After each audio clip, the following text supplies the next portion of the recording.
Hello, Namaste, Doc. I welcome Namaste. to my channel and thank you for joining for this Godcast discussion on God, Bhakti, and your journey. So let's go ahead. Let's start with the prayer. Karpura Gauram, Karunavataram, Sansarasaram, Bhujgendraharam, Sada Vasantam Hridayaravinде, Bhavam Bhavami, Saitam Namami. Shri Ganeshaya Namaha. Let's go ahead. So I'm very excited to start the discussion with you. I've come across with you the other day and really got inspired by your journey. So thought to bring you to my platform and please feel free to share your journey. So my first question to you, yeah, please introduce yourself if you want to talk about something. Well, thanks. Thank you, Doc. Thanks so much for asking me. And I think I have to say, thank you, God. Thank you, Neem Karoli Baba, my Guruji. Thank you, Lord Shiva. Thank you, Ma, first. Um, so this is very common. Anytime I try to articulate any of this, is that I get very overwhelmed in a beautiful way with tears of gratitude and love. There's no other way I can describe it. Um, it's never sadness, It's this love of of of devotion, and just and gratitude, Yeah, all right. for God coming in my life when and how. Something I learned about tears recently that I thought was really fascinating is that, anything I say might be common knowledge. I have no idea, but these are things I've learned as I've learned them.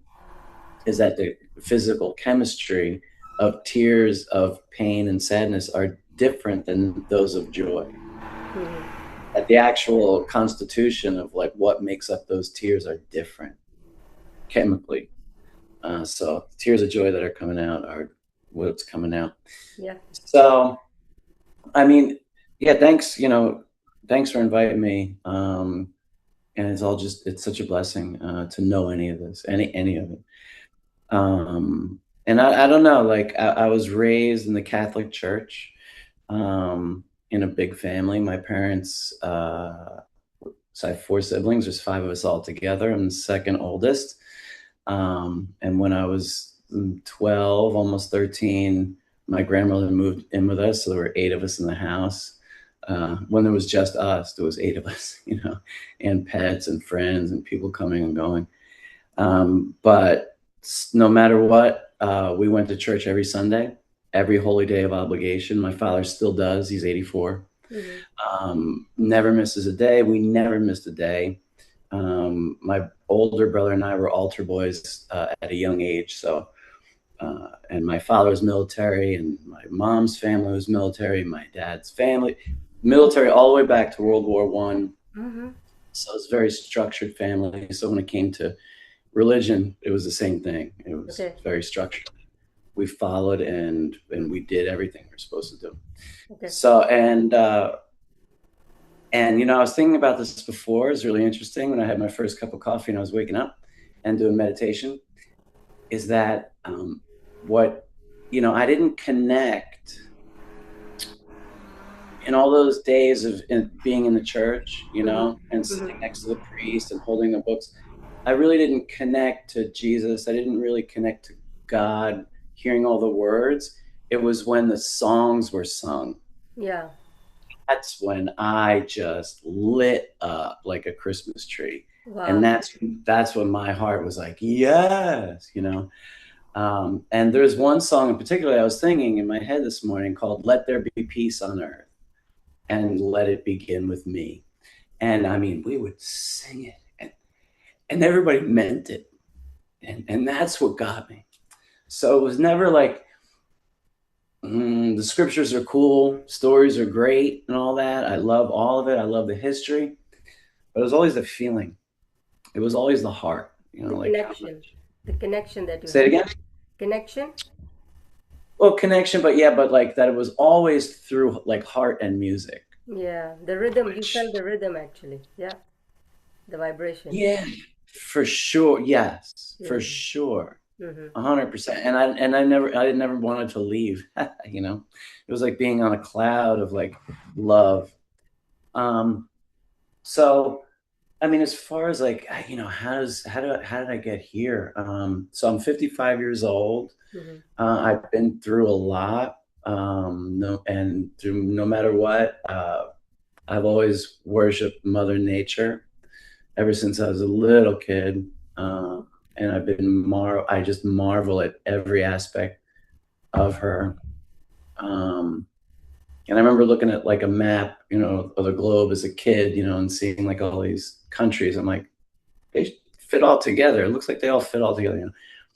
And I guess maybe that sort of perception changed how I started to see things, that there's no like separation with countries. Okay, well, there's Yep. no separation between countries, and there's no separation between people, and there's really no separation between cultures, because cultures don't influence cultures. People influence People. people. Yeah.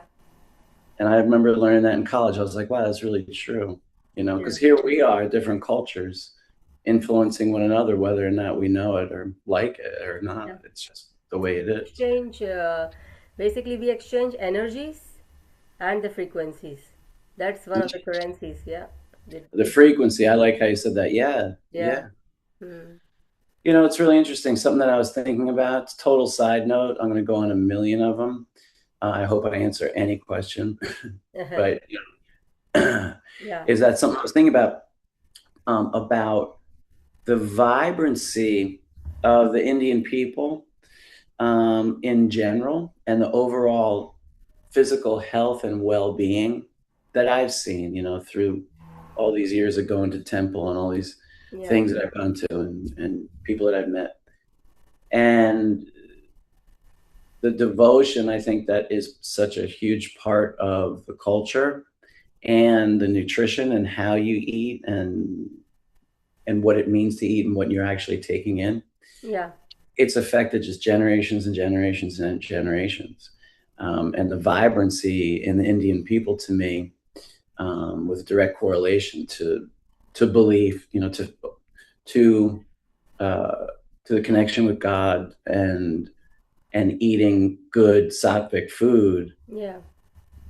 is, to me, it's amazing. You look around in general. I know it's a generality, but Indian people look beautiful and healthy. Yeah, basically, everything, all the actions, all the rules, all the way of life, there's a science behind it, and that's all come from Indian scriptures.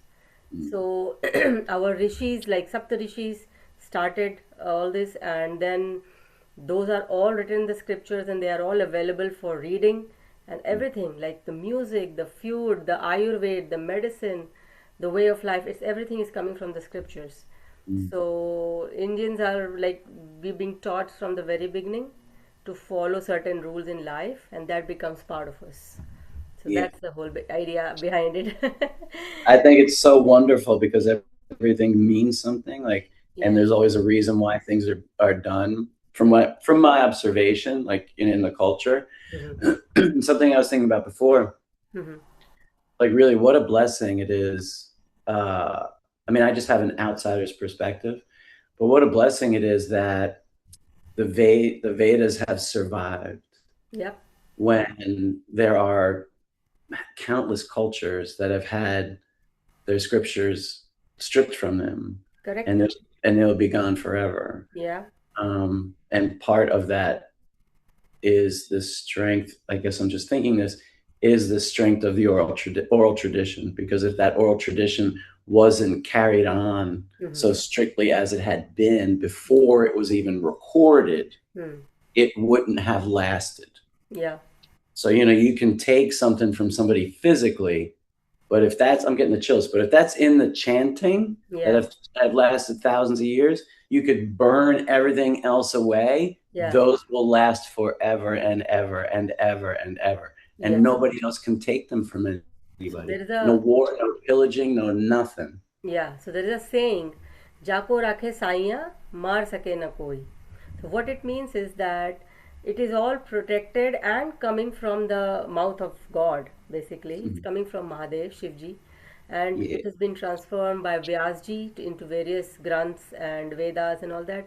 So it's all protected. So Jako Rahe Right. Saya. Saya means God. So the one which is protected by God, that cannot never be destroyed, no matter what. Right. Yeah. Right. And it'll last forever. Like, I think one of your questions was, what does Sanatan Dharma mean to me? Yes. And How did you like that. drawn towards? My first question is, how did you drawn towards Sanatan Dharma? Because you're born Catholic, and you've been Yeah. practicing Catholicism. Your grandmother and all Yeah. has been practicing Christianity. So how did you drawn Yeah. towards Sanatan? What was your first time you met or you realized something? We'll start from there. Yeah. It's boy, oh boy. But just to get on the tail end of that last conversation, Yeah. the reason why I brought that word up is about like that the eternal that's within the definition, right? Sanatana Dharma, it's eternal. And I think that is so cool that it's not in a book. Yeah. And everyone's like, oh my gosh, if we lose the book, what's going to happen? No, no, no. It's in the hearts and minds and vibrations throughout the centuries and throughout eons that it can't go anywhere. I think that is that's so strong. I mean, holy cow. Yeah. Wow. It won't be forgotten, Yeah. and it's amazing. Yeah. So the first thing so maybe about 6 or 7 years ago or something, I had an asana, practice. I've been doing asanas for on and off for quite a while. Okay. Same thing with meditation, and I was getting, more serious in my meditation, more regular, deeper, longer, et cetera, et cetera. And I just felt like it was weird. I remember sitting in meditation and I was like, God, I'm ready for something different. Like I'm ready for something new, and this is a little wild. And I'd been listening to some podcasts about darker aspects of mysticism, if you will. Okay. And I was, very curious. So I was like, yeah, God, as I was sitting, I'm like, I think I'm ready for the next thing. So I took my dog Zeke for a walk, and rest his soul, 95 pounds, tough, beautiful boy. Oh. Sweet and tough, the best boy ever. Mm-hmm. So I took him for a walk. Okay. And I came back to the house, right? And there was a black cat in my driveway. And this cat was not letting us on my property. Okay. And Zeke was scared of him. Mm-hmm. So like I said, I was delving a little bit into the darker sort of mystical things. And I was wondering, is this my path? Mm-hmm. And then I sit in meditation, I told God, hey, I'm ready for the next thing. And then there's this really scary black cat in my property. And I very quickly got the message of like, no, that's not for you. The dark, that's not for you. Mm-hmm. I was like, okay, So I started dating a yoga instructor, and we were in her studio one day, and I heard some music, and the whole world stopped. And at this point in my life, I'd been to hundreds of live concerts, hundreds. I play music, I play multiple instruments. Music is a huge part of my life, always has been. That's awesome, yeah. Okay. Huge part. And so I heard some music and really the world stopped. Okay. And I felt like I was kind of like sucked away from Earth into some other realm. And it was what I was hearing was they were bhajans and it was kirtan. And it was Krishna. It was Krishna Das. Krishna, yeah, yeah. And so I started to fall in love with this sound, especially Om Namah Shivaya live, the live version. I can't explain. I'm getting the chills, but I could not stop listening to it. Yeah, it is. I would play it on my laptop constantly and watch it. I would have these parties with me and Zeke in my kitchen where I'd be playing as loud as I could. I'd be dancing around. I'd be dancing with him. I didn't even know why I was so happy. Yeah. We're just delighted with life all of a sudden. And then I went to see him. I went to see Krishna Das. there was a weekend retreat, a Bhakti retreat, Okay. in New York State. Uh-huh. And it was like the weekend before everything got shut down for COVID. It was as a matter of fact, it was Valentine's Day weekend, whatever year that was, 20 or 21, I forget. 2020, yeah. 2020. Yeah.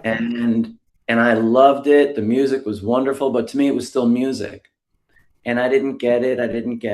Just because I didn't get it, it was just to me, not just music, but it was music. Mm-hmm. And I remember I was talking to Krishna Das afterwards, and I was like, "Thank you so much." I'm like, and I said to him, I go, "Thank you for the music."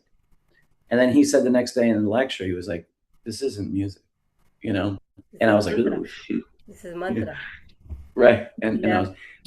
but when I looked into his eyes, and I was like, and when I met him, I looked into his eyes, I shook his hand, I looked into his eyes, and then I saw the entire universe in his eyes. Like, I saw the entire universe in Krishna Das's eyes, and I disappeared. I'd never experienced anything like that. I was like, wow, what is this? Shortly after I got home, Neem Karoli Baba showed me that he's been holding my hand this whole time. And he showed me through multiple visions and multiple miracles Dreams. and experiences.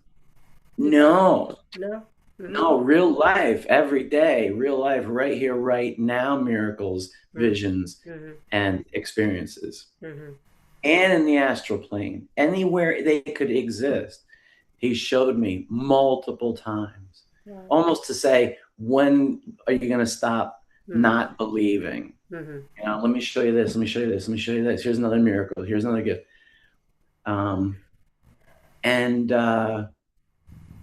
So I went to the temple one day, Sri Guru Vajrappan Temple, and God bless everybody there. They're so awesome. If it wasn't for their hospitality and warmth and openness, I don't know if I would have continued. I don't know. But I went there because I wanted to learn more about what yoga is, because I know it's not asanas. I know asanas is a part of it, but I know it's not it. And I couldn't stop chanting Om Namah Shivaya after I heard it. So I want to share something. So basically, Shivji, Mahadev, is a father for all of us. And later or sooner, everybody realizes if they come to the path, Shiva's path. And this mantra, Om Namah Shivaya, is for the enrichment and upliftment of a soul.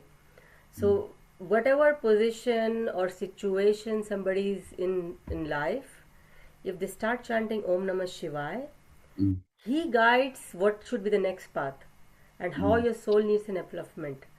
It's all, it's all my experience, it's all everybody's experience. So that's how it is. It's called Panchakshari, Shadakshari basically. Om Namah Shivaya is Shadakshari. What's that mean? It's 6 syllables. Om Namah Shivaya. So if you just chant Namah Shivaya, it is Panchakshari. 5 syllables. Okay. Yeah. Oh, okay. Yeah. Okay. So Om Namah Shivaya is the starting point, where you can say the starting point of the universe, basically. I just wanted to share this close to my heart. Now you can please go ahead. Thank you so much. Thank you.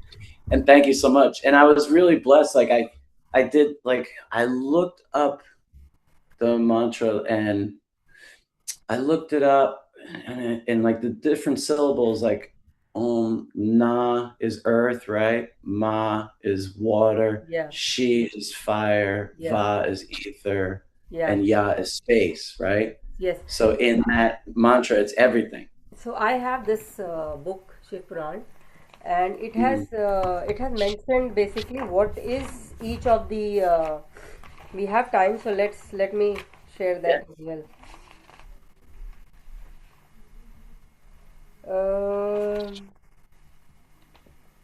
So you're right, actually, the way it is Namah Shivaya. So basically this is Na represents something, earth, fire and water and all that. Same thing what you mentioned. So you're correct. Yeah. I saw too, like, so I want to add here, because I think for me it's very, very important with my story. my life is that I found through personal experience. Excuse me. No problem. So, how do I say this? I found through personal experience that chanting the mantras, and because I'm an English speaking person, like I'm going to say Yes. mantras like this rather than mantras, because I would if I was with you in person. You know what I mean? Yeah. Like I would say it the way Yeah. it is to be said. So, but that they chanting them, doing japa mantra is the answer to the overthinking, anxious mind. Yes. It does create new neural pathways. For me, it created new ski slopes in my brain. Yeah. So that when the worried mind or confused or whatever would go this way, now it's easier to go this way. Correct. Yeah. That vibration on the vibrational level has actually healed those problems in the brain. And I can feel it. Like I can feel it. Not only can I feel a relief, but I can feel the physiological change. Yes. And the physiological change in my body. Yes. Because chanting that mantra, I learned, really does change every cell. Yeah. And it's really wild. Like my body is completely changed. And I'm not even kidding. The genes also changes. If you do like for years and years, your genetics, a lot of things changes physiologically in the mind and the body. I mean, you first cleansed and then you were taken to the right path, basically. Everything is cleansed. Yeah. The cleansing first, right? Yeah. Yeah. I had to go through a lot of that first. I can see it in retrospect. Yeah. So basically, your specific mantra is Om Namah Shivaya, which we were drawn to. Yeah. And then when I went to the temple, because I wanted to learn, the first time I went to the temple, like I wanted to learn, like, where does this come from? What is this about? What's going on? And I went to the temple, and when I heard the Vedas chanted, I burst into tears. I don't know how to say it. I just like blew up, like there's nothing to me. There's no greater sound like in the world than Brahmins chanting the mantras. Like the Vedas. There's especially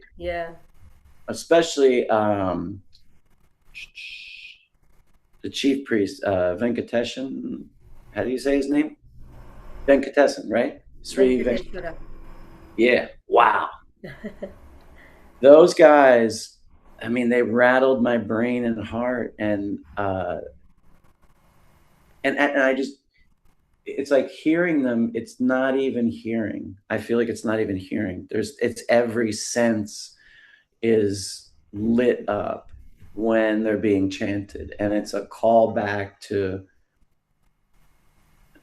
multiple past lives in a cremation ground, doing those Vedas, reciting and chanting those Vedas. Like it's an ancestral connection. It's nothing that's intellectual.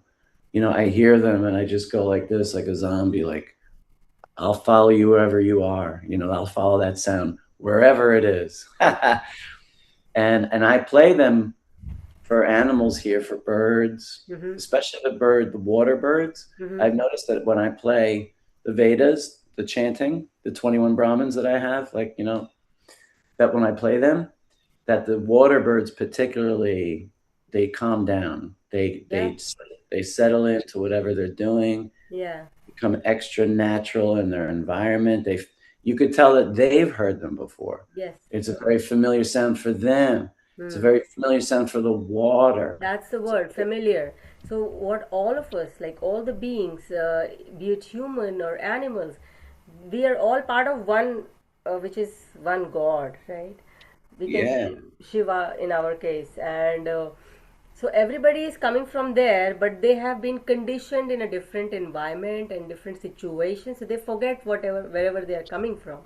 So right. So when something like this is being introduced, they find it familiarity to it, basically. It's so wonderful. And that's beautiful. Thank you. And that speaks to that protected timelessness of the Vedas that we spoke about. Yeah. Right? That like it speaks to that, you know, like that it's not just being protected for us, right? It's being protected for not just humanity, you know, I'm glad that it is, Yeah.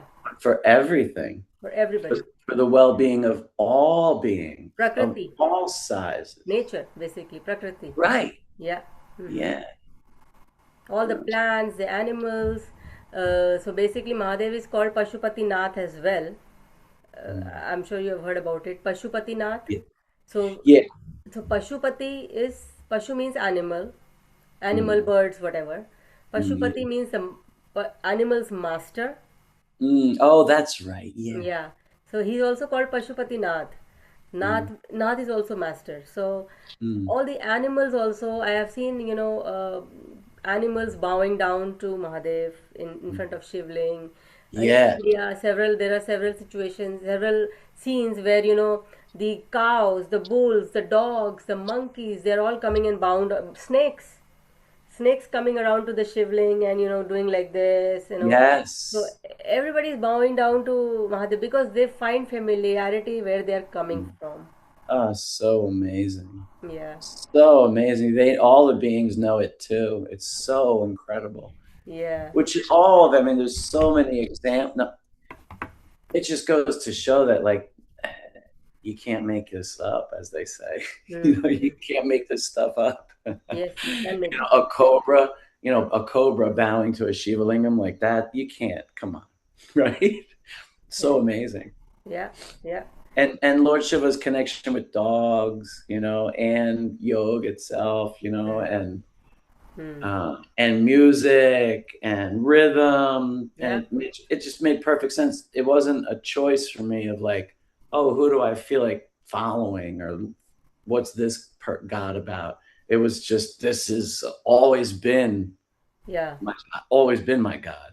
He's just reminding me, and I forgot. He didn't forget. Yes, correct. That's what.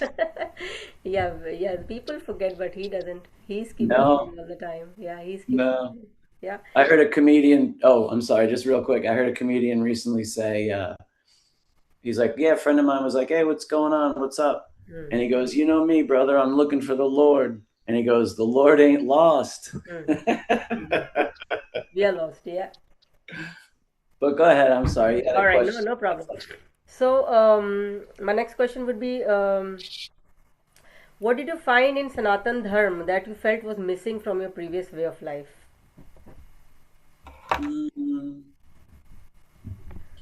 I mean, it's not that like it was filling anything that was missing.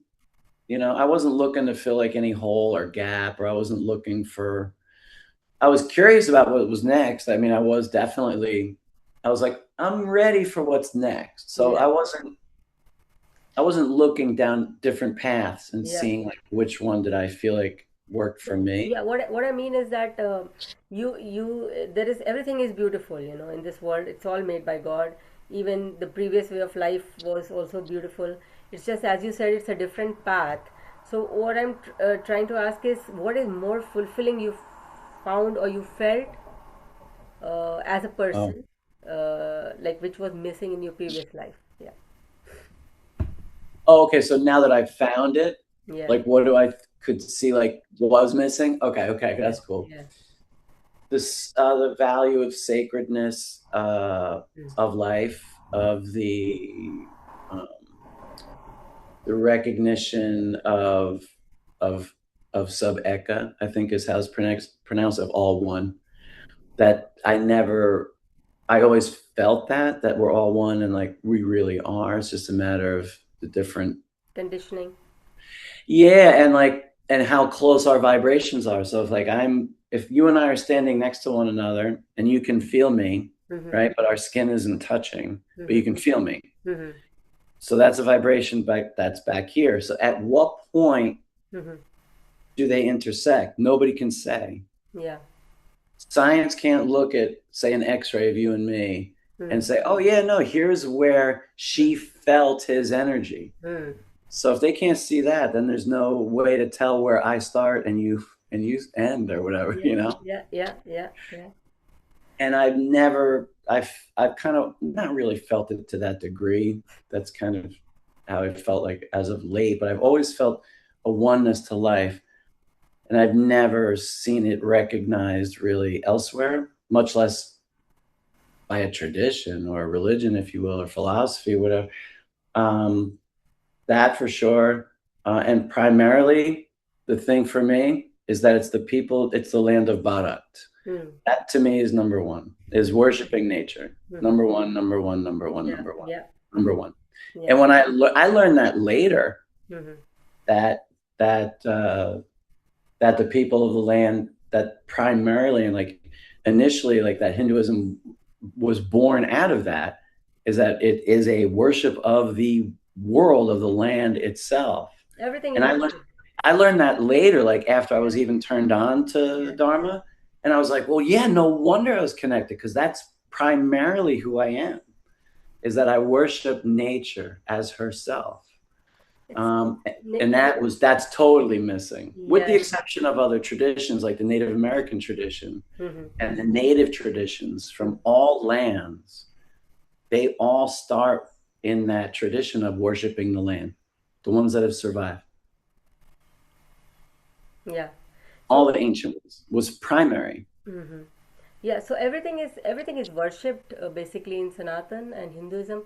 Like each and every person, for example, a daughter is worshipped as Devi Ma, son Mm, is worshipped as Vishnu ji, father mm. is worshipped as something else, mother is worshipped. You know, every relation is worshipped, every animal is worshipped. Monkey is worshipped because as an incarnation of Hanuman ji, and then we have Kurma avatar of Vishnu ji, which is like tortoise. Vishnu, Turquoise. tortoise, turtle. Oh wow, turtles. Yeah. Yeah, so Dasha avatar of Vishnu. So one of the first avatar is Kurma avatar, which is turtle. You know, Wow. and everything So is worshipped. cool. Snakes is So when I'm worshipped. worshiping or when I'm saving or protecting a turtle, Yeah, and right? The Nagas, like yeah, yeah. Go ahead. Sorry. I was just going to say, so when I'm saving, so that was really cool, right? So say if I'm helping a turtle across the road, which Yeah, I do, right? I'll pick them up by the shell, and by the way, their heads are so small or their necks are so short, they can't bite you. So if you ever need to pick them up, just pick them up by the shell, put them yeah, on the side of the road. They can't reach you. It's yeah. okay. They're not going to be able to get you. Yes. So when I'm doing that, though, Uh-huh. I can connect with Lord Vishnu then, right? Yes, absolutely, absolutely. Even That's so cool. even dogs are worshipped because they are Vahan of Kal Bhairav, Mm. and peacock is worshipped because it's a Vahan of Kartike. Rats are worshipped because it's Vahan of Ganesh ji. I mean, you name it, and you know when the people reaches to the higher level, what they worship everything. Like for example, I have started the podcast. I'm going to worship this question paper. That okay, help me, with the right questions. I mean, it's that level of Yeah, attitude. and I totally hear you, because when you held up the paper, the first thing I thought was about the trees Hmm. Hmm. whose lives were taken from them Correct. to produce the pulp to make the paper that's Yes. in front of us right now. Yeah. That there's nothing. I realize it's probably very common knowledge, but I realized it for me a handful of years ago. There's nothing on this planet that isn't made from her. Correct. Nothing. Yeah. Yeah. Nothing. So everything that I pick up, a jar, a mug, right? The ceramics, this is stone, this is concentrated experience Yeah. of over millennium. Mm-hmm. It's not just a mug. So like I can worship this as the stone, as stone. Yes. Absolutely. Absolutely. कण कण में शिव बोलते हैं ना. It What's says Kartik? What's Kartik? no. I was saying कण कण में Shiv. Oh, what's that? कण कण में Shiv means every particle, everything in this world has Shiva in it, Yeah, Vishnu in it. So I yeah, love that. I yeah, feel that feels right, right? That it does, because it does. yeah, yeah. So Kartik is eldest elder son of Shivji, Kartikeya. Oh, really? Yeah. So Wait a minute. So his sons were Ayappa. Murugan is called in South India. Murugan, Lord Murugan. That's the same person? Same Murugan person. and Kartika? Oh, okay. Yeah, So same. in the north, they call him Kartika? Kartikeya, yes. Oh, okay. So it's not a different sun. Okay. So the sons were Ayappa and Gampati and Kartika. Kartik. No, Ganpati and Kartike, they are the sons, and Ashok Sundari is the daughter. Ayappa's the daughter? No. Shivji's daughter. Wait a minute. So isn't Ayappa has no gender and is No, no, I'm talking one about of Lord Shiva? Shivji. I'm talking about Mahadev. Yeah, Shivji. yeah. Yeah. Ayappa, I'm not sure whose incarnation he is. I thought he was Lord Shiva's son. I Uh, thought. Maybe you're right. Like that Kartike I don't Murti know. is also called Ayappa as well. I have no idea. This I is will just what find I out heard. and let you know about that. Okay. Maybe you can find out and let me know later. Yeah, yeah. I probably won't, but I will. I should. I Okay. will. Yeah. Yeah. That's my laziness. But no, I do want to find out. And that's one of the things that is really amazing to me and fascinating. And I'll never learn them, and I'm not trying to. Like, I'm not trying to do any like studying or whatever. Some things, when I become fascinated and interested in, then I go down that rabbit hole, you know. But one of the things that I do find so fascinating that I continue to learn sort of on my own by happenstance is all the different names, which is so cool. I Yeah. mean, I'll hear a name and go, what is that name? I'm like, that is a beautiful name. Yeah. Yeah. And people say, oh, it's an incarnation of, I'm like, oh my gosh, no wonder. Mm-hmm. Yeah. I'm Yeah. like, oh, such a variety. It's Yeah. wonderful. Yeah. Yeah, we can go on and on that. So basically, each god has thousands and thousands of names. Wow, And really? yeah, and if it is called Sahasranama. So for example, Vishnuji has thousands name, people chant Vishnu Sahasranam. Mm. Okay, and that reaps a lot of benefits in the, materialistically, physically, mentally, and you're Mm. connected to Lord Vishnu. So each and every, like Devi Ma has Sahasranam, Mahadev has Sahasranam. That many? Like Yeah, a thousands, thousand for each of the gods? Wow, really? thousand names for one god. That's what I mean. Yeah, yeah. Yeah, That yeah. each god has like at least 1,000 names. At least, there can be I want many to hear more. them all. Yeah. So I'm sure that there's days where I can go and hear that. Are there days like Yeah, you can go. You can go. They do on Saturdays, I guess. I will let you know on that. Yeah. wow, yeah, I'd love that. Yeah. Thanks. Okay. Uh, so do you believe that Sanatan Dharma is limited to one country, culture, or community? Is it like it No. should be spread around, and it is No. influencing people, I think so. Yeah. What was that last part? So what I'm saying is, do you believe that Sanatan Dharma is limited to one country, culture, or community? No way. I mean, no, because I wouldn't be here. Like, no, I think it's no. I mean, absolutely not. So do you, It's a shame. It's a shame what's happened with our society with labeling and with cultural appropriation, all the nonsense crap.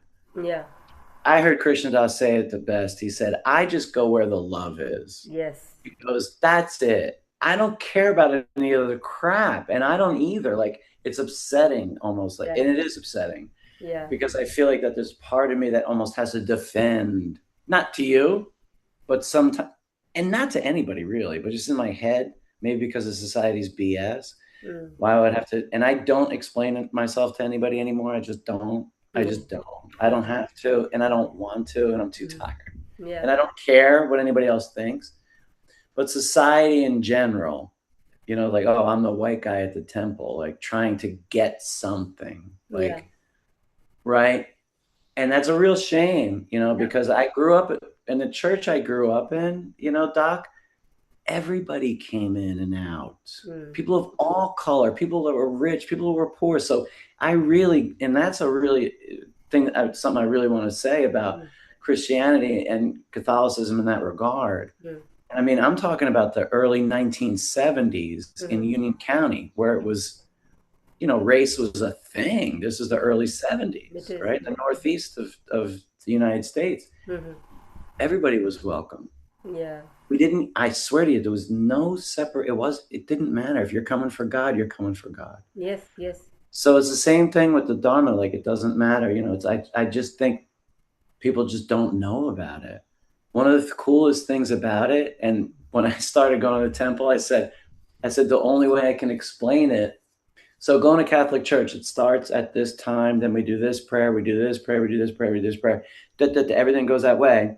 Meanwhile, we're usually hungry. Oh my gosh, I just want to get out of here, that kind of thing. And I said, you know, the way I describe it is, I said, it's like a choose your, when I go to the temple, or when one goes to a temple, it's more of a choose your own adventure experience. Yeah, there's no rule.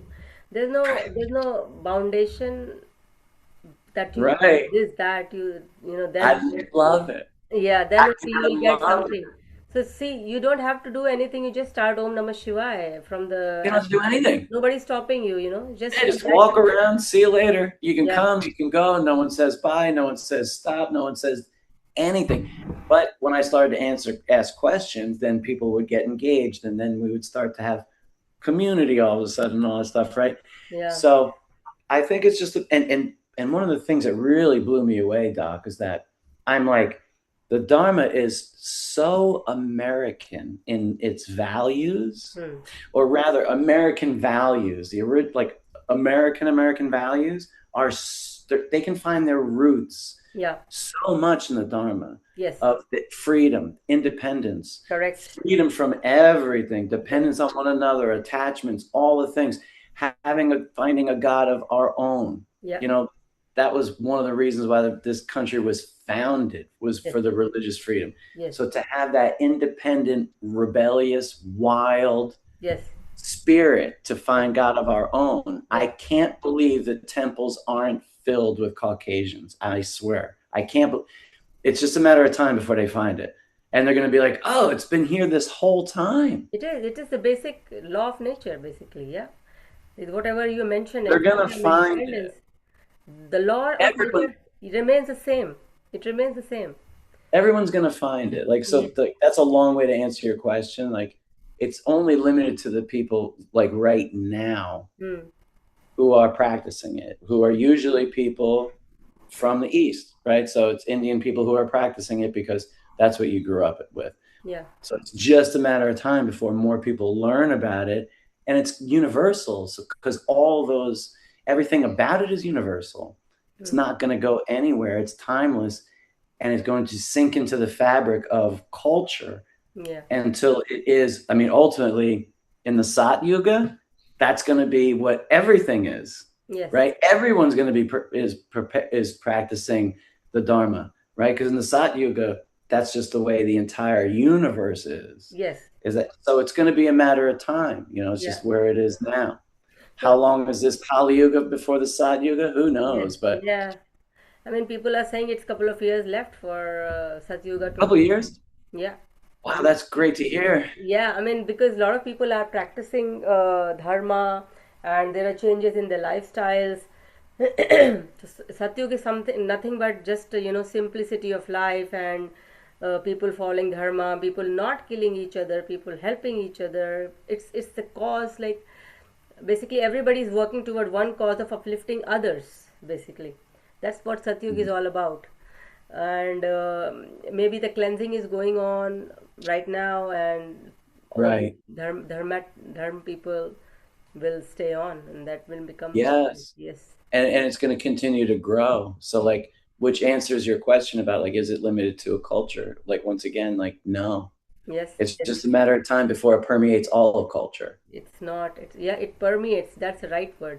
So, do Yeah. you think in American society, because you might be having friends and family, are they influenced, affected, or practicing the mantras, the Vedas, and the Mm, beliefs, or no? Right now, I mean, what do you think? my family, my immediate family, no. So my father, who's 84, he takes yoga class twice a week. So he does asanas. Uh-huh. He does, meditation. Uh-huh. So that's great. Keeps his body moving Yeah. Yeah. and spirit. Uh-huh. My youngest brother Uh-huh. is also a devotee of Neem Karoli Baba, but not by way of me. it happened on its own. So my brother and I met together through Baba, but not because, you know what I mean? It wasn't like, hey, Nick, I want you to here, look at this picture of Neem Karoli Baba, or Neem Karoli Baba. It was none of that. He found him on his own. So So did you visited Neem Karoli Baba's Nainital? Not yet. Okay.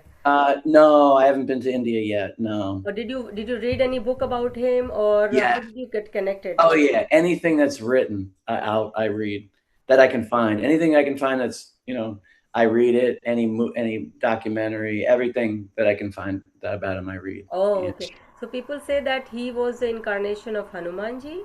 Yeah. Yeah, Oh yeah. yeah, he Oh was. yeah. So even the Apple CEO went over. A lot of people from America went over there to meet Neem Karoli Baba when he was there on his earth. Yeah. Yeah. So, Yeah. mm, I they like to think it's cool that like when he left the body, his Mahasamadhi, right, was September 11th, 1973. oh, And not that it matters, but I was 2 years old. I like imagining that Baba and I were walking on the planet at the same time. I think that's pretty cool. Was I walking it too? Probably, right? So like, but that we were on the planet, that our feet were on the same planet at the same time. I love thinking that. yeah. So that's basically you might have some previous Janm past life related to him or to India or to Dharma. Oh, That's the reason you might have been connected in this life in you that know, path. Yeah. it's interesting you said. I one of the books that I read about him, I don't know where it is now. I want to know, and I just there's so many of them. I would have to like reread all the books again to like find the story. But there was this story that Baba was walking somewhere in India, Hmm. and he came across a boy who was walking, I think, with a mule, a young boy, Hmm. and he was struck by the boy. Something he not struck, but he was something attracted him to the boy, right? Hmm. And the boy was smoking a chillum, and Baba said, can I have a hit off that chillum? He Okay. said yes. I gave him the chillum, and Baba smoked the ganja, with him. And then he gave the boy the Gayatri mantra, and then he gave him a dhoti and said, and then the boy never left his side. Oh, wow. And I know that that's me. I Oh, just really? did. Oh, wow. I don't know how, but I do. Do you worship him every day now? Oh yeah, all day. You want to describe your daily routine, like as a Sanatani practicer? Sure. Man, when you talk about Baba, it's like I started doing the Gayatri mantra one day. It was again one of these things that I heard, Hmm. and I was like, I'm like, what is that? I need to know what that is. And I started to learn it, and I worked hard on learning it. For me, it was hard, Yes. and then to get work on the pronunciation once I got the rhythm and all that stuff. And then I just went back and looked at what it meant, but for me, it was like, why did I even care to begin with, Hmm. right? Why did I care about that? I can tell you this, Doc. I don't do anything for the most part that I don't want to do. you know, I want to keep myself, my home, my life clean and nice. But as far as other things that I don't want to do, I don't want to do them. So like, so this is, these are things that I love. So anyway, my daily routine. So I started to study the Gayatri mantra just out of love, and Hmm. I know that he gave it to me. There's just no question for me. So anyway, yeah, I get up in the morning, preferably at 4. I have coffee and meditate, and it's more of a prayer, that I do in meditation, Hmm. and I go in order. I start with Gampati, and then I go down the list of all the devas and devatas that I know of and remember, and I thank them for what they bring me and things that. And then like I think pray for my ancestors and friends and family, and That's so beautiful. thanks and all beings, and And I ask God to, remove the suffering of all beings, all kinds, all colors, all shapes, forms, and all dimensions, to remove their suffering. And then when I'm ready, I'll start. I have an asana practice that I do, and then shower, and then I'm ready for the day. But I've found that if I don't do any of those things, it's not a good way to start the day. Like, I need to be free of myself before I interact with other people and other beings. So before I make any decisions or anything, because my head can be very busy, and I'm like, no, we're not thinking now, we're breathing, or we're not thinking now, we're moving, we're not thinking now, we're doing this. And then because of that, I guess because of that muscle memory, then my brain starts quieting down. And then if it gets loud again, then I go to mantra, and then just mantra, mantra, mantra, mantra. Yeah, okay. That's really beautiful. I mean, a lot of people will get inspired by you, like being an American, a non-Hindu. You're following such a beautiful start of the day, basically. Oh, The thanks. mornings are fixed, basically. Yeah, I think it's, for me, it's so important, and something I've found. I'm a yoga instructor as well, certified. I've been for about 5 years now, and something I've found through learning about the nadis. I think there's like 80,000 of them or something in the Yeah, body, right? Nadi. Yeah. And the main ones are the chakras, but there's all these nadis, and that, like, our life experience, everything, right, gets recorded in the body somewhere, right? And science knows this, that everything we experience, this conversation, when I hear something slam, whatever it might be, these things get recorded in the body. And I found that through an asana practice, a daily asana practice, my body is able to release the energy of yesterday. And by doing so, then it releases the problems from yesterday. But if I don't move my body every day and do an asana practice, and I mean just like sun salutations, Surya Namaskaram, like Correct. nothing crazy, but it's very breath centered. Yes, it is. It's all about getting the breath in and out and letting the body open up. Absolutely. Not acrobatic stuff. This is about breath. Yes. And letting the breath open the body through the breath. Mm. And I found that, like, then my body's able to sort of exhaust the experiences of yesterday. So that when I start today, I'm not like, oh, this happened yesterday and I felt like crap yesterday, so I still feel like crap today because of yesterday. Yeah. That's because I didn't move it out of my body. Yeah, this is such a very important point to put in. Like, it's releasing, basically. The release part is, I mean, if everybody realizes that the releasing part, nobody will stop exercising every morning in the. Right, Yeah. right. And it really has become about that, right? It's like, I just don't want to feel like I did leftover from yesterday. And if it's almost from like a self-centered point, like, I want to feel better, like, so like I'll do these things in order to feel better. And because of doing that, then I'm a better person as a result. But it starts with, I want to feel better. I want to feel good. I want to be lighthearted. I want to be open. I want to be receptive. That's who I want to be in the world. And by doing, the 8 limbs of yoga and practicing them, I'm able to. Okay. These are the tools if I use them. Yes, absolutely. And freely available. Yes. Yeah. Very freely. Freely available and makes you free. You Yeah. could do it any place, anytime. You don't need equipment. You don't need anything. Yeah. So, you aware about Bhagavad Gita?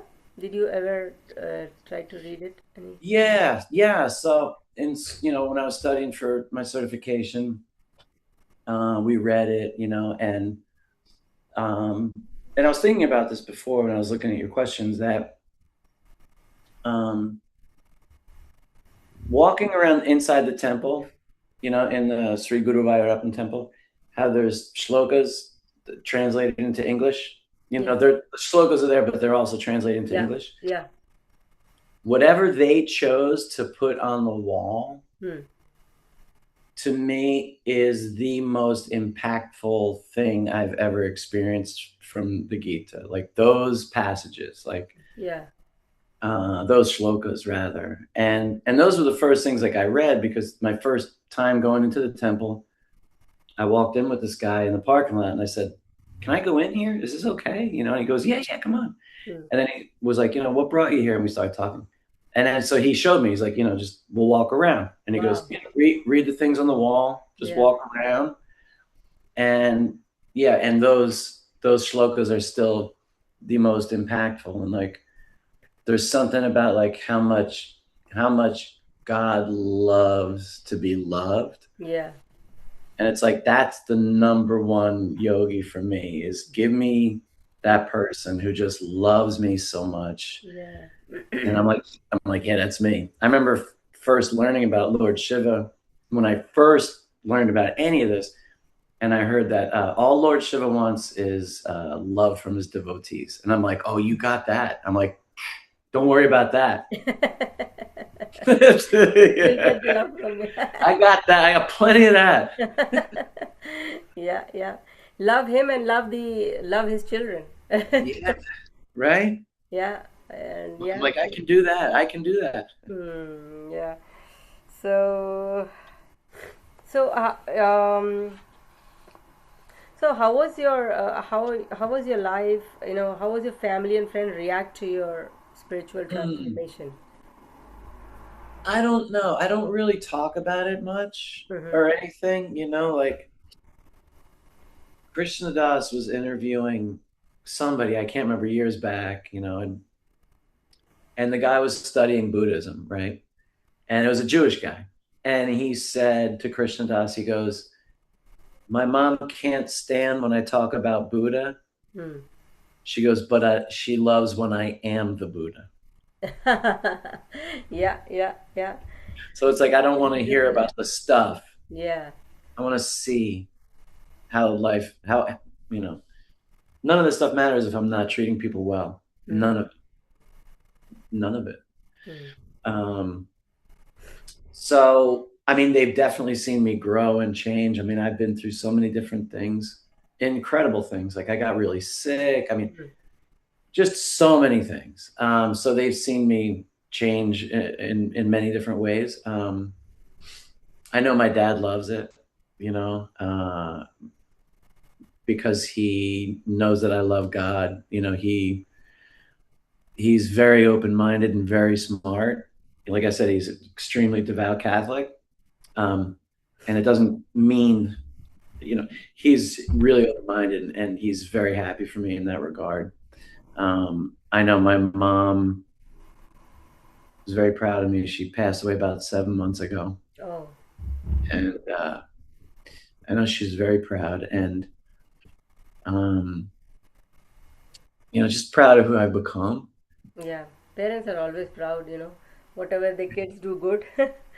Yeah. Yeah. She saw the change in me and over the years, and like, you know, our relationship grew because in many ways, because I'm like the black sheep, and I'm the one who causes issues. I'm the one who says the things that that people don't want to say, but they know needs to be said. I'm the one that makes, I'm the one that does all that.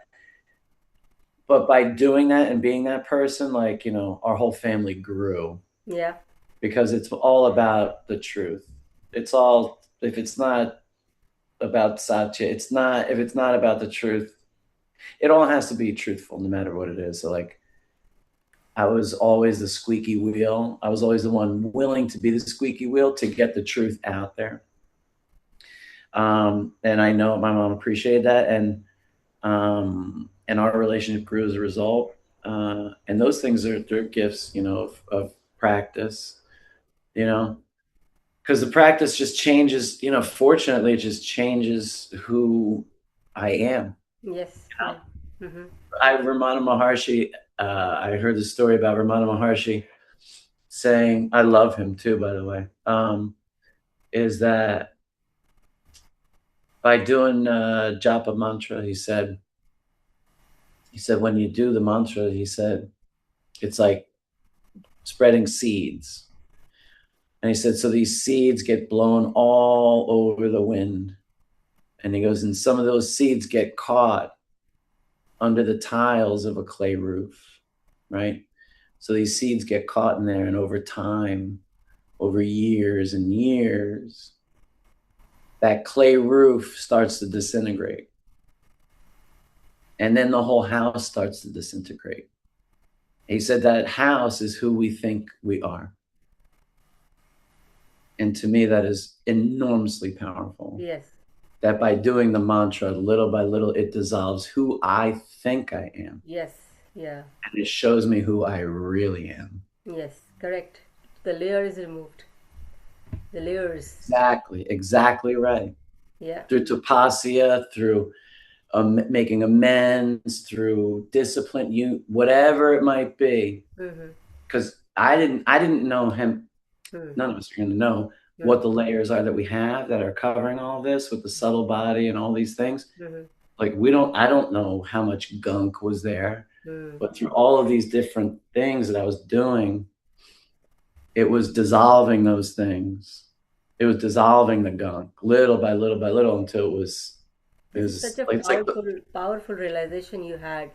I mean, see, I've also, experienced and heard, basically, it starts with the mind, the seed, which you said, and then it grows in your mind, your personality, and then that light is spreaded across your family.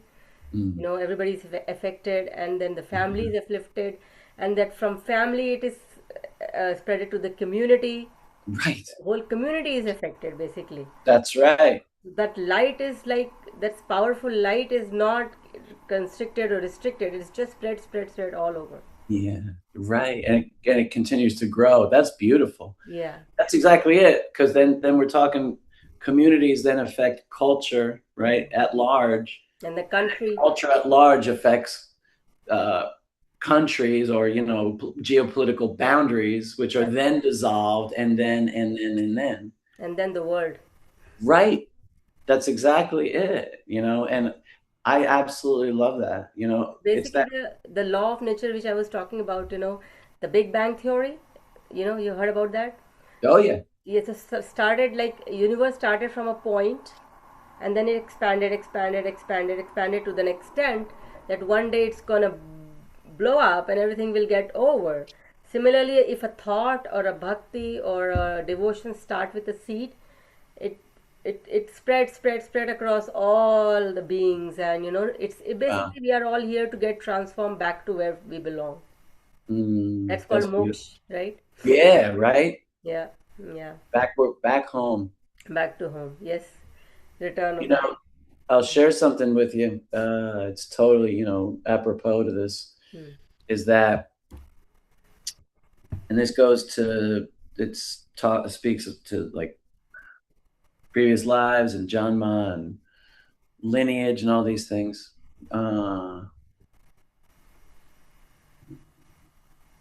When Baba Ram Das passed away, I really didn't know who he was.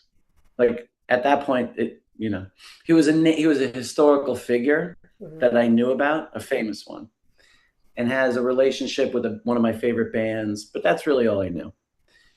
So he passed away, and my mom and I were talking on the phone at the time, and she's like, I saw that Ram Dass passed away. She said, I read in the New York Times. And I was like, yeah, I saw that. And she goes, I read the quote in his obituary, the quote that he says that he was famous for, which is, when all is said and done, we're all just walking each other home. Yeah. That's his famous line, right? And she said that to me, and I said, Mom, what made you think of me when you read that? She said, I don't know. Yeah. There's no connection. I mean, there was no intellectual connection. Yeah. With Neem Karoli Baba or with Baba Ram Das. There was no, and my mom, we didn't talk like that. Like, you know, when all is said and done, we're all just walking each other home. We didn't talk like that at the time. Like, we didn't have those kind of conversations. Okay. Mm-hmm. So when she said that, and I said, "Why did you think of me?" Yeah. And then when she stopped and paused and said, Uh-huh. "I don't know." Yeah. And my mom was brilliant. Hmm. She didn't know because there was no explaining it. You know, we were both tapping into something, my lineage, our background, our people, our heritage, you know, through this, I don't know, multicellular dimension. Who knows what was going on? Hmm. And she used to do counted cross stitch, beautiful counted cross stitch, you know, needle and thread. Yeah. And she made me a beautiful frame thing that says, "When all is said and done, we're all just walking each other home." It's in my meditation room right now. Wow, that's nice. Yeah. Yeah. You're I all showed Guruji the other day. I brought it to the I went to Edison when mm-hmm. they did the recreation of Lord Shiva and Ma Parvati's dance, the wedding dance thing. Kalyan, yeah. Shiva. Oh, okay. And I saw Guruji and I brought it and I showed him. This is so beautiful. We are all walking each other home. That's so beautiful. Right. Yeah. That's such a powerful and nice line. Thank Right, you isn't for it? sharing. Yeah. Yeah. Yeah. So now moving on. So, what have you like observed about the? I think I've already asked similar question, but what have you observed about the growing interest in Sanatan Dharma in America? Like, do you feel Americans are becoming more interested in Indian spirituality? No, I have no. No. No. You know, it's weird. I don't know why, but it's really weird that I feel like there's so many yoga instructors, Mm-hmm. but 99.5% of them only get, not only get, but they stop here and they don't go they don't go, you know, it's like they're all at the door, but they don't walk through the door, Yes. but they're all there. Yeah. They're doing the posture, you know, they're doing pranayama, they're doing all these things. Mm. So, I mean, I guess just like with me or with anybody else, it's just a matter of like, is the heart the door that opens? I don't know, you know, so, but no, to answer your question, no, No. you know, I don't know any other It's Caucasians. And when they do, it's obnoxious. Like a lot of it is not like yeah. a lot of people do. Yeah, no, the difference. No, no, they're not. I wish they were. They're not. Yeah. So basically, yoga, being a yoga instructor is a form of making a living right now. It is a form of living for many people, but I think yoga is not just about asana or an No. exercise. It's the connection. Yoga means connection. Yeah, Connection to the 100%. divine, connection to yourself, Yeah, basically. 100%. And I don't know why they're not getting that. I They will, if somebody keep on practicing it, they will get to it That is true. That eventually. is true. But it's just so strange to me that so many people are teaching the Hmm. asanas, Hmm. you know, but they're Yeah. not either they're not living a yogic life, you know, or they just don't know that it's just a fraction of, my goodness, a universe of experience.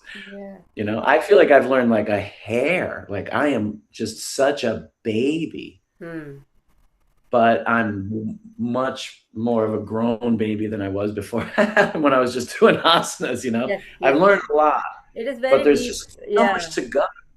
So if one topic is being picked by someone, Oh, it takes a lifetime to understand that. yeah, Yeah, I mean it's just the beginning journey. So when you see a lot of yeah, yogis, sadhus, so they might have done lot of tapasya and sadhana in their past lives. Then they are able to continue further in this life. right. And there are many, many, many lives they have to do it to get to that point. You know, when they understood I've heard that, everything. which is so cool. It's just a continuation. Like, why am I doing what I'm doing now? It's because of Mm. whatever I did in the past, you know, in previous lives, Yeah. the practice that I did, etc. But to answer your question, I mean, like, I didn't mean to sound like Huh. arrogant or anything like that. It's just really surprising to me that there are so many teachers who don't just take the next step. like I was saying, they're at the door, and why they don't walk through the door to me is just I don't understand. Yeah, I so wish they would. there are like many people, since yoga and meditation is extremely popular now in America Yeah. and the West. So there are people who are, understanding the philosophy behind it as well. Yes. There are real Yes. bhakts as well. I mean, it's not just, Agreed. yeah, Agreed. 100%. And there are a lot of people who take it very, very seriously and, yeah. study it and everything, which is really fantastic. I think I'm just saying, like, overall in Overall, general. in general, yes, yes, you're right. Like, not everybody is in, like, they're just saying, okay, something new has come. Like, for example, the other day, my daughter was mentioning to me that now the putting bindi, you see bindi here? Yeah. This is part of our culture. But now putting bindi has become a trend in America, and they don't know where it has come from, but they like doing it.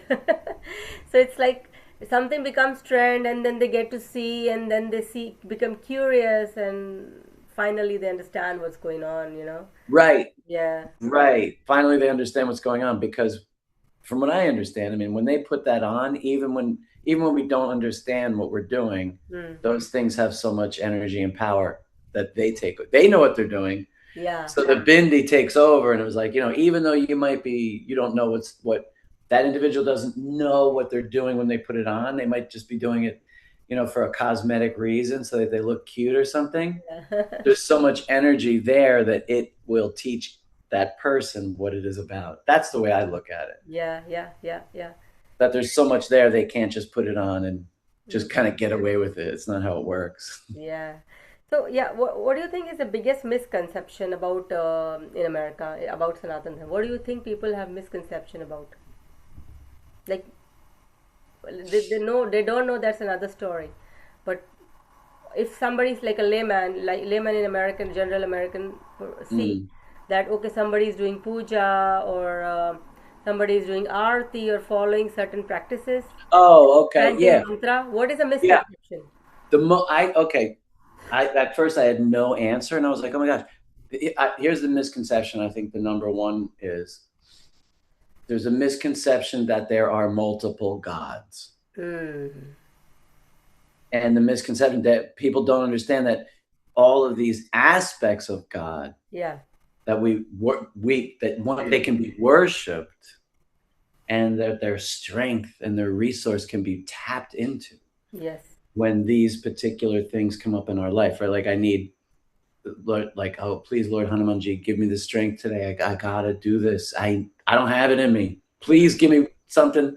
Mm. And then the next thing you know, I get through the day, and I'm like, oh, that was easy. Yeah. Where did that come from? Yes. So so strength is an aspect. It's a very American thing to be Mm. strong, right? Mm. Resources, right? Lord Vishnu, right? That like uh, the splendor and riches Mm. and whatever it might be, but bounty. That's a better word. That bounty, and sometimes we need that bounty so we can say, Lord Vishnu, Ma Lakshmi, please hook me up this weekend. I need it. Whatever you do, please. That's how I pray. I'm like, come on, please, or something. I'm not, if I feel like that way, Yeah. Um, so that the misconception, that there's any separation like that. Lord Rama is not God. That's what, you know, like people say, oh, I remember my dad years ago, he was like, don't they worship monkeys? And like the initial answer is yes, but I didn't say yes. I was like, Yeah. no, I'm like, they don't worship monkeys. But long story short, yes, It they is. worship Yeah. everything. Yeah. They wish it's a real. Worship everything. And that you're talking about Hanumanji, and yes, yes, yes. But they're not looking at a monkey as the Monkey. way. Yeah. Right. We're looking at it as God, yes, Yes. but not in the way Americans think that we're looking at monkey as God. They just don't Monkey is an know. aspect of God, yes, Yeah. Yeah. Yeah. and we can worship anything as God. That's a Yeah. separate thing. Hmm. But that's the most common misperception is that there are multiple gods. No, there are multiple aspects of God. Shiva Shakti, there's nothing that can ever separate them. Nothing in the world. That is God, from what I understand. There's no two ways about it. So there's only one God, and every culture Hmm. knows that. Yeah. Everyone thinks, not everyone, but a lot of them think that their one that they hold on to is Yeah. the one. Yeah. It's the same one. Yeah, anyone like is a non-Hindu practitioner, they think it's multiple god thing. In America, the 33, Yes. 40, so gods are there, but there's a different energies basically. Yeah. One source and different energies. Yeah. Like the Surya Namaskaram, and that, not that I know anything about Jyotish, or the cycles of the moon. I know nothing about it. Hmm. Having said that, I love that that is how the calendar is, the Vedic calendar, because that's not going to change. It's not like, oh, next month we better add another day on or a couple hours of light over here. No, Hmm. same calendar forever and ever and ever, and that's the way it works. I forget where I was going with that. Oh, what were we talking about? I forget why I just got off that subject. Multiple gods in Hinduism. I forget. I'm not going to pretend to remember. Okay, no problem. So, have you ever felt that God Himself was guiding or calling you towards Sanatan Dharma? You told about it like Neem Karoli Baba. Yeah. Oh yeah. Yeah, Oh yeah. visions. Okay. Would you like to elaborate on something or no? Uh, Like your personal experiences, like that pulled you towards, like God did the God Himself. You thought that the God Himself pulled you towards Sanatan Dharma. Any experiences or any incidents you want to just narrate here? um, I mean, there have been so many. It's hard to kind of pinpoint. Uh, Not any in particular, because there have been so many. I think I might not do them justice, because they've been really so miraculous. I mean, I know I've been trying to, but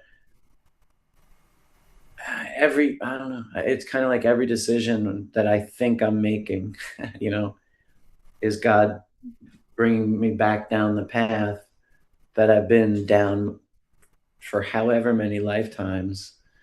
Um, and it's just a reminder that this is who I am, and this is my path, and this is who I've always been. Uh, but I can tell you, just like, I don't know, just speaking freely, that I've seen so many miracles that are just well beyond chance, that are well beyond mathematics, Mm. well beyond, time and time and time and time again. And I know that for me, I mean, I heard that like God likes to, I like the word, this is a word I use. I think that God likes to tickle me. God likes to tickle me. God likes to do this sometimes, like throughout the day, when like there's a normal interaction, if you will, which none of them are normal, but just say a commonplace everyday interaction. And then I see his grace in like any moment with what it could be anything, but then I see his grace and I see how his grace affects everything. Okay. You've Um, been guided uh, continuously. yeah. Okay. Yeah. I don't know. I guess guided is a word that like I've never really thought about or anything. I Hmm. guess that is true, but like, I guess when you make a decision, it's being guided, right? Yeah. But like, again, I know that I'm not the one making the decisions. So it's very playful, at least in my brain. Like, Hmm. there's this Leela going on that like I think I'm making this decision to talk to you. Yeah. Yeah. That's what Krishna says in Bhagavad Gita. That's what Krishna said. You think you're doing the things. Yeah, right. Once you think I'm not the one, it's the God who is doing the thing, Right. then That's the problem, is that we think that we're the ones doing any yeah. of this. Right. That's right. Thank you for the reminder. That's so true. Yeah. All right. Okay.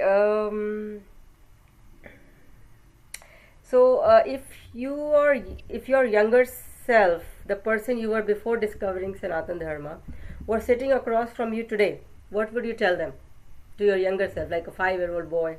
Like a 5-year-old Yeah, and your the your younger self. Okay, but my 5-year-old is discovering Dharma now. Like Uh, he's wearing a little dhoti and all that. I'll repeat the question. So, if your younger self, the person you were sitting before discovering Sanatan Dharma, were sitting across Oh, you today, before it oh, was discovered, yeah. okay. Yeah, yeah, that's a great question. Hmm. I would say, I would say, I would say, you know how everybody says, "Don't worry, it's going to be okay," and you hear that a billion times between 5 years old and 55 years old. No, that's true. Yeah, it's true. I'm getting the chills. Yeah, it's gonna be okay. Yes. You, Everything, there's another phase. This too shall pass. right. Yeah. No matter what it is, it has to. No Hmm. matter what, it can't. No matter what it is, physically, it cannot stay. No Hmm. matter what it is, just by the law of physics and nature, it all is coming through. Yeah, I can see in your eyes. So your bhakti and your devotion is great. Yeah, So grateful. yeah, yeah. Hmm. I'm so lucky. I Yes, just want to say that, and I'm going to go on record by saying that, I am so lucky. yeah. I have no idea. I was laughing this morning when I was thinking about this and I was getting ready. I was taking a shower. I was like, I just said it out loud. I said, God, thank you for making me me. And I say that a lot, now that I have an idea who I am. And I started laughing. I'm like, I had no idea you're going to make me a yogi. Like, how could I have? I wouldn't have seen any of this coming. But I'm just so grateful that this is who he made me. Yes, yeah. So grateful.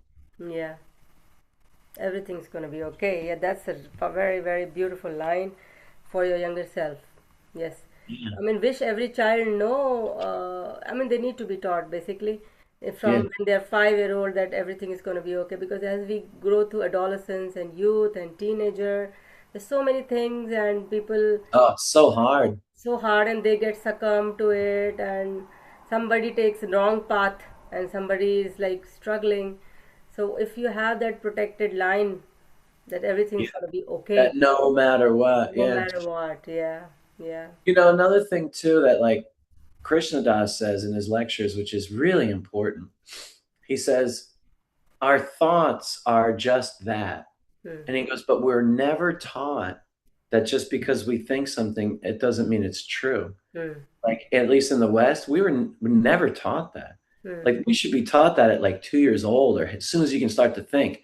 Just because you think something doesn't mean it's true. Yeah, Let's talk about what you're thinking about and yeah. let's talk about, is that true? Hmm. But we were never taught that. So we're all walking around, at least in the West, Even with the, in India, not everybody is following or not everybody is being that learned or maybe that aware at that age. They can see yeah, the things going on, the rituals, the practices are going on in the houses, the pujas are going on, but everybody have their own insecurities and so not everybody is lucky to be told at that age that everything is going to be okay. right. And that just because, right. And that we, just because we think something doesn't mean it's true. Yeah. Like, so the fears, the anxieties, whatever it might be. Oh, if this is happening, this is happening. Mm. Excuse me. I believe that, like, excuse me, if at a very young age, if I was taught that's just a thought, Yeah. it's not reality. That's a thought. Like, if I was taught that skill, it Hmm. really would have changed, at least I know for me, how my brain was formed as it was developing. That's true. Because the Western anxious brain is, we think something and then we think that it's true. Hmm. And I know no, the Buddha said in the Four Noble Truths about one of the reasons for suffering is, and the Buddha said this, is misperceptions. Yeah. And that blew me away. I'm like, that is so true. Simple misperceptions create more suffering in this world, and rather than thinking that the thought is true, Hmm. instead of putting some tool in between it, either mantra or talking to somebody about it, Yep. Yep. then the brain goes away and and lives as if the story is true. Correct. Yes. But no one ever said, is it true? No Yeah. one ever asked, is this thought Yeah, true? yeah, yeah. That is a worst fear for a child or an individual. I mean, when you keep on saying a thing, for example, a bad thing that's okay, you're gonna die, you're gonna die. That person starts believing it actually. You're Yes. gonna And die. you feel it, I'm dying. Like Yes, then the yeah. body's like, I But better if you start if you dying. say to that person, no, you're gonna live, you're gonna thrive, so that person start believing that he's gonna thrive. Yes, Yes. that's the power of Yes. the word. And this mantras are nothing but the words, giving certain frequencies basically. Yes. So there is a mantra Krishnaya Vasudevaya Harahe Paramatmane Pranatah Kleshanashaya Govindaya Namo Namah. So Mm, this mantra is for Govinda, Krishna, mm, and it says that Krishnaya Vasudevaya Harahe Paramatma, Hey Paramatma, O God, Harahe Kleshanashaya. Kleshanashaya means take away all my worries, you know. mm.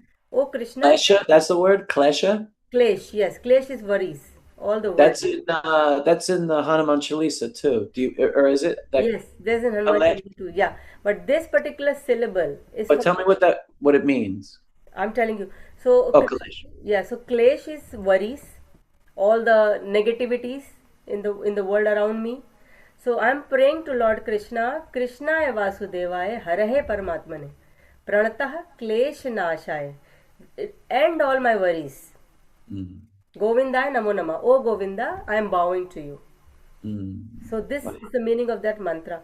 So if you that's keep awesome. on repeating that every day, 100 times, 108 times, you will feel that your worries are going away. Mm. So that's It's the amazing. power of the word. So words Yeah. basically. So if you say somebody that you are going to thrive, you're going to make, you know, most out of your life, that person will start believing that. And that's very Yeah. important for the kids. Yeah. 100%. They need to believe that they can do it. Yeah, yeah, yeah. That's really cool. Thanks for sharing that with me. Is Govinda the baby Krishna, or is that Gopala? Both are the names of Krishna. Which one's the baby? Gopala. Gopala. Gopala, Govinda, both basically. Gopala is someone who pet the cows. Gopala. Oh, Yeah. okay. Govinda is Govinda, Krishna's name. Yeah. Oh, okay. So it doesn't actually mean like little boy or anything. It's like anybody who pets the cows is Gopala. Yes. So he Okay. was he was the he was petting the cows. He was taking care of cows. So he's called Gopala.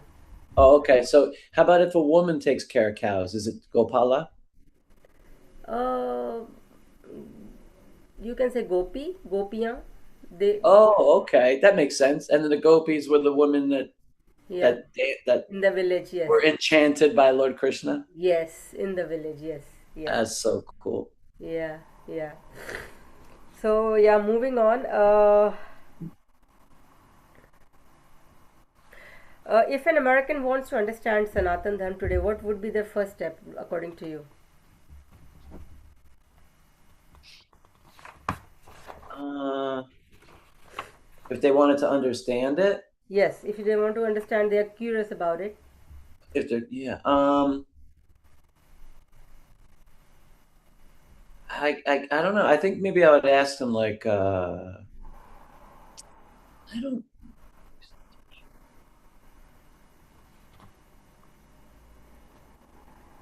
I mean, if they're curious about it, like they want to know what it's all about, Yeah, I I would mean, say they're drawn, they're attracted, they want to do it. So, what should I we would say do? come to the temple with me. Take your shoes off and let's go. You Yes, know, and then you'll just find out for yourself. You yes, know, you'll get the guidance. Yeah, yeah, you'll find out for yourself like, what you love, like what attracts you, yeah, and then and then you're off to the races for the rest of your life. So yes, yes, here yes, you go. yeah, yeah, Just show them the inside of a temple. I think is all it uh-huh. takes. Yeah. Okay, so you want to share about the app you're working on? Yeah, thank you so much. Hmm. So, by my Guru's grace, for real, for real, for real, and my Lakshmi, I was given a boon of an invention. And so I have a creative mind. That's just how God made me. And I've created inventions my whole life. None of them come to fruition because you need a patent attorney and you need this and you need this. So it would be in my imagination. And most of them came to fruition through other people, like they eventually happened.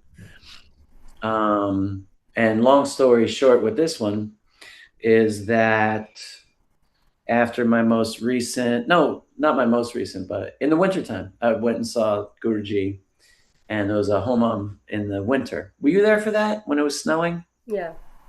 You were there. Yeah. Did we talk about that? How cold it was, right? Like underneath. No. And like we were all kind of like a bunch of us were like hovering by the heater. Uh-huh. You know, like as soon as you get away from the heater, it was Winter was so cold that time. Yeah. and it was like it made it like that much more exciting or something, and then the contrast with the fire and the cold, it was just wonderful. Yeah. And Guruji was just amazing, Yeah. right? So anyway, I went and spoke with him later and sat with them, and it was me and Mada, who, by the way, he's been like a guide, like a brother to me ever since day one. He gave me my first mantra, and really, he's amazing. So anyway, okay, so I went in the room, we're talking about Neem Karoli Baba, and I had an experience where I saw Baba in Guruji's beard, like Guru, and I don't mind talking about this, but like it was another one of those things where I just get like sucked in, and this part of Guruji's face was Neem Karoli Baba's beard, like it just was his beard. Oh shit. And there's no way to explain it. It's just like that's his beard right now, like Uh-huh. and I told him that, and it was really cool. And he loves, Baba as well. And so I like left the room, came back, something. It was me, him, and Mada, we're just talking or whatever. It was very simple. And then there was an apple on the table. And I went, where'd that apple come from? And he was like, I don't know. I think it was there. I'm like, that wasn't there before. I'm like, that wasn't there. Uh-huh. And to the best of my knowledge, it wasn't. And they were both like, well, it's yours. It's yours now, but it wasn't there before, and it was prasadam, And so anyway, I got this incredible invention idea that is going to change how, not to get too deep into it, because it's really incredible. It's going to change how we give money, how we share with one another. And it's an app. It's without a doubt, it's going to generate an enormous amount of wealth for the people who create it. And that's going to be me and whoever is going to be my partner and the world in general. It's going to make sharing really, really easy and simple, and it's going to be amazing. And yeah, and I have a name for it. I have a blueprint for it. I have a pretty significant dry erase board in my head of ideas. And as Doc and I spoke about before, what I need now is financial backing from people who are talking this and living the same way. Because I need to go into business with a partner who's going to trust me, who believes in me, who has the money available to develop this and to promote it and whatever it is, and take that kind of risk, and then kind of sit back and watch the fortune roll in, because it's just the way it's going to happen, and I know Baba wants this to happen. I'm going to be actually getting UNICEF involved. Julia Roberts, the actress, Baba took her hand a couple years ago. Yes. And she's like, she has no idea how it happened, all this stuff. She's going through all that. She's doing a lot of Hindu practices and things. And she's a representative of UNICEF. And so she's a devotee of Baba. So I know that there's a triangle here. And it's really significant. And so this is a little bit of a commercial, that if there's somebody out there that this makes sense to, that they know how to develop an app or have the money and they're willing to do it, we start a partnership, 5149. and watch the money roll in. So that's where I'm at next. I know Baba wants this to happen. And he said, when people were talking about it, his devotees, kind of almost like someone was kind of saying like, yeah, you don't have to really worry about life because Baba has you. You know, Baba's got your back. Baba takes care of his devotees. And Neem Karoli Baba said, courage is a very big thing. And then someone said, but Babaji, you have our, you know, he said, courage is a very big thing. So I know for me, like I have to do these things. I have to be courageous. I got the chills. I have to be courageous and say these things out loud for them to happen, you know? Yeah. So I got the gift from him and from Ma Lakshmi. Now I'm sharing it with you and your community. And this is going to happen. And we need to make this happen. And we're going to, it's amazing how many lives are going to change. Like you're not going to believe it. So. Yep. No, that's really nice. You shared about your idea. So I will share your details in the description of my video, and if somebody would like to reach out to you, Yes, please do. Yeah, yeah, absolutely. they can reach out to you via this video, and it is great talking to you today. Oh So my God. Thank you so much, Don. yeah, so share this conversation with your community as well, and let's see who can benefit from it. Yeah. You know, and Thank you so much. And thank you for doing this. This is really, really neat that you do this. And thank you for spending so much time with me. And, you yeah, know, we've been texting back and forth. Is now good? You know, and life is so busy. So thank you so much. You know, it's a Saturday and yeah. I really appreciate it. What do you want to say at the end to the community in general? Thank you. Thank you. All right. But Thank you. yeah, thank you for being inviting and for warm, you know, for being warm and for letting me be, you know, on for the ride, you know, because I can see it in a lot of devotees' eyes where they kind of look at me and they see that I'm kind of starry-eyed a little bit and looking what's going on and absorbing everything, and they let me be Hmm. that person. They let me be me. They let me be innocent. They let me be joyous. They let me be silly and goofy and crazy. I Hmm. mean, I'm definitely wild, you know, when it comes to Yeah. that kind of thing. And they let me be that person. And thank you for welcoming me. Thank you for not turning me away. No, not at all. So at the end, we just say Nama Parvati Pate, Har Har Hara Hara Mahadeva. Mahadev. Thank you. See you. Thank you so Namaste. much. Bye. Thank you so much.